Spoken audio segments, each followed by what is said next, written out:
अवधूत चिंतन श्री गुरुदेव दत्त. सर्वांना श्री स्वामी समर्थ. आज आपण अन्नपूर्णा मातेविषयी या व्हिडिओमध्ये माहिती बघणार आहोत. अन्नपूर्णा मातेची मूर्ती तांदळामध्ये का ठेवतात, हातातील जी पळी असते त्याच्यामध्ये तांदूळ का ठेवतात आणि अन्नपूर्णा मातेचे पाय हे तांदळाने का झाकतात, ही सर्व माहिती आपण या व्हिडिओमध्ये बघूया. सर्वांना श्री स्वामी समर्थ. तर बघा, आपल्या हिंदू धर्मामध्ये फार कमी लोकांना माहिती आहे की ही अन्नपूर्णा मातेची मूर्ती जी असते ती एका वाटीमध्ये तांदळामध्ये ठेवायची असते.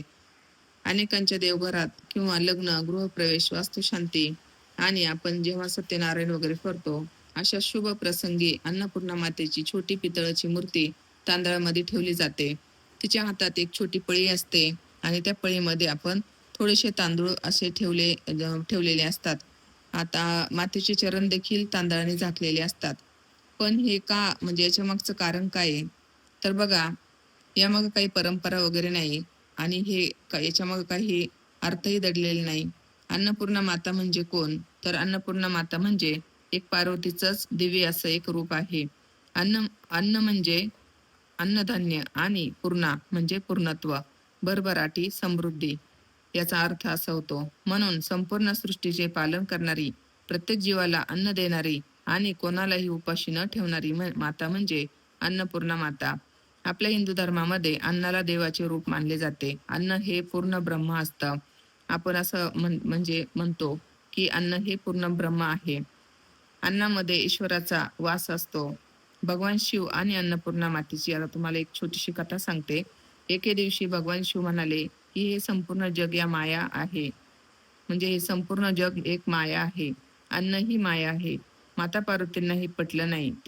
त्यामुळे त्यांनी संपूर्ण जगातून अन्न नाहीसे केले. काही दिवसातच पृथ्वीवर दुष्काळ पडला. लोक उपाशी राहू लागले. देवांनाही अन्न मिळाल्यासे झाले. तेव्हा भगवान शिवांना अन्नाचे महत्त्व समजले. माता पार्वती काशीमध्ये अन्नपूर्णा देवीच्या रूपात प्रगट झाल्या. त्यांच्या हातात सोन्याचे अन्नपात्र आणि पळी होती. भगवान शिव स्वतः त्यांच्या समोर भिक्षा मागण्यासाठी गेल्या. अन्नपूर्णा मातांनी स्वतःच्या हाताने भगवान शिवांना अन्न दिले. त्या दिवसापासून संपूर्ण जगाला संदेश मिळाला की ज्ञान जितके आवश्यक आहे तितकेच अन्नही जगण्यासाठी आवश्यक आहे. अन्नपूर्णा मातेची मूर्ती तांदळावरच का बसवतात? तर बघा, आता याचं काय, मूर्ती तांदळावरच का ठेवतात यामागे कारणे आहेत. तांदूळ म्हणजे समृद्धीचे प्रतीक असते. आपल्या भारतीय संस्कृतीमध्ये तांदूळ हा सर्वात पवित्र असा धान्य मानला जातो. लक्ष्मीपूजन किंवा लग्न, नामकरण विधी, सत्यनारायण पूजा यामध्ये आपल्याला प्रत्येक ठिकाणी तांदळाची गरज असते. अशा शुभ कार्यात अक्षदा म्हणून, लग्नाच्या शुभ कार्यात अक्षदा म्हणून आपण तांदूळ वापरले जातात. तर हे तांदूळ म्हणजे अखंडतेचं प्रतीक आहे. ते सहज तुटत नाहीत, म्हणून घरातील सुखही अखंड राहावे अशी त्यामागची भावना असते. आता धान्यावर देवीचा वास असावा. ज्या तांदळावर माता बसते तो तांदूळ फक्त धान्य राहत नाही, तर तो प्रसाद बनतो. कारण आपण त्या तांदळामध्ये अन्नपूर्णा मातेची मूर्ती ठेवतो. मूर्ती म्हणजेच त्या देवीचा पूर्ण त्या तांदळावर त्या देवीची शक्ती, ती ऊर्जा त्या तांदळामध्ये आलेली असते. म्हणून अनेक कुटुंबांमध्ये तो तांदूळ नंतर नवीन धान्यात मिसळतात. आणि आपण कधी काय करतो, जेव्हा तो तांदूळ चेंज करायचा असतो तेव्हा आपण तो तांदूळ थोडा पक्ष्यांना टाकतो आणि काही तांदूळ आपण आपल्या म्हणजे जे आपण घरामध्ये तांदूळ असतात ठेवलेले डब्यामध्ये, त्यात आपण ते तांदूळ टाकत असतो. त्यामुळे संपूर्ण धान्याला देवीचा आशीर्वाद मिळतो अशी आपली श्रद्धा आहे. घरातील धान्य कधी कमी पडू नये, त्यामागे हाही एक श्रद्धेचा भाव आहे.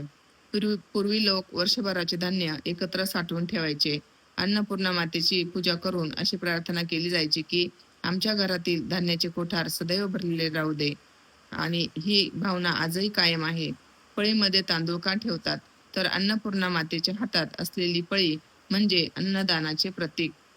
देवी स्वतः आपल्या भक्तांना अन्न वाढत आहे अशी भावना यामागे असते. रिकामी पळी ठेवत नाही. बघा, आपण घरामध्ये जेव्हा अन्नपूर्णा मातेची मूर्ती ठेवतो तांदळामध्ये, तेव्हा ती पळी जी हातामध्ये असते मातेच्या, त्यात 2 दाणे का होईना अक्षदा ह्या टाकायच्या असतात. त्यामुळे काही तांदळाचे दाणे आपण त्यामध्ये टाकायचे असतात. आईच्या हातातील अन्न कधी संपणार नाही, यामागील ही भावना असते. आपल्या घरातील अन्नही कधी कमी पडणार नाही. त्यामुळे आपण अन्नपूर्णेच्या हातामध्ये तांदूळ हे ठेवायचे असतात.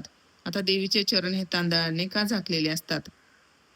तर बघा, देवांच्या चरणांना सर्वात पवित्र असे स्थान दिलेले आहे. देवांच्या चरणी सुख आहे म्हणून देवीचे चरण तांदळाने झाकले जातात.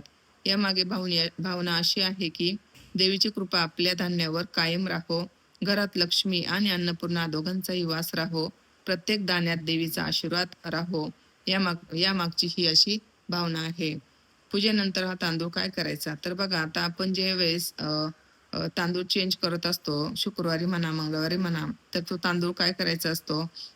तो तांदूळ म्हणजे एक प्रसादच असतो बघा. काही लोक तो तांदूळ नवीन तांदळामध्ये मिसळतात, मी मगाशी सांगितल्याप्रमाणे, किंवा त्याचा भातही शिजवून खातात आणि थोडेसे तांदूळ हे पक्ष्यांना टाकायचे असतात.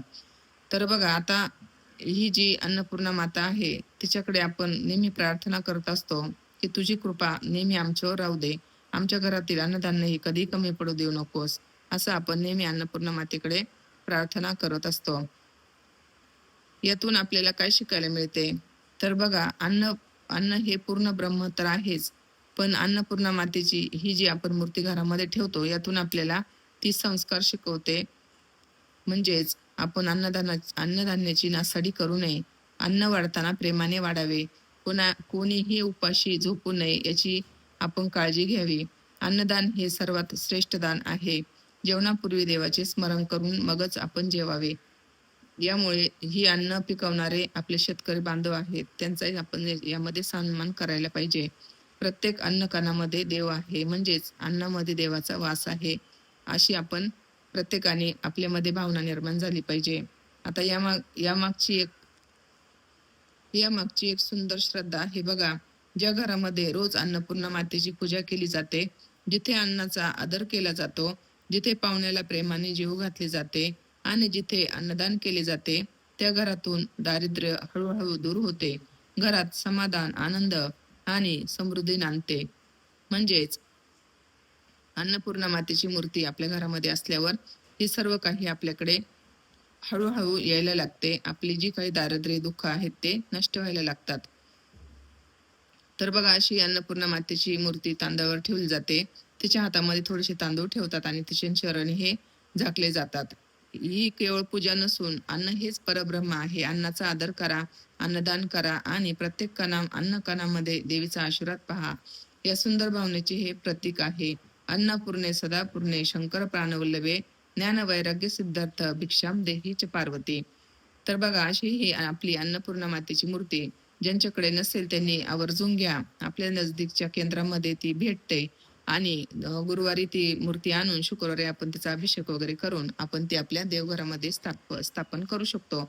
अन्नपूर्णा मातेचा अभिषेक आपण श्री सुक्ताने करू शकतो, किंवा अन्नपूर्णा मातेचा मंत्र आहे बघा, नित्यसेवा पुस्तक जे आहे आपलं दिंडोरी प्रणीत, त्यामध्ये अन्नपूर्णा मातेचा मंत्रही आहे. तो मंत्र आपण 108 वेळा बोलून देवीचा अभिषेक करू शकतो आणि त्यानंतर देवीला एका वाटीमध्ये तांदूळ घेऊन त्यात स्थापन करायचे आणि ती मूर्ती देवघरामध्ये ठेवायची. अशा तऱ्हेने ज्यांच्याकडे कोणाकडे नसेल त्यांनी अजूनही आणा आणि अन्नपूर्णा मातेची अशी सेवा करा, ज्यामुळे आपल्या घरात भरभराटी येते, सुख समृद्धी नांदते. अशी अन्नपूर्णा मातेची मूर्ती आणि अन्नपूर्णा मातेची सेवा करा. घरात अन्नधान्याची नासाडी करू नका. तर या व्हिडिओमध्ये एवढंच. सर्वांना श्री स्वामी समर्थ. झालेली सेवा स्वामी समर्थ महाराजांच्या चरणी अर्पण.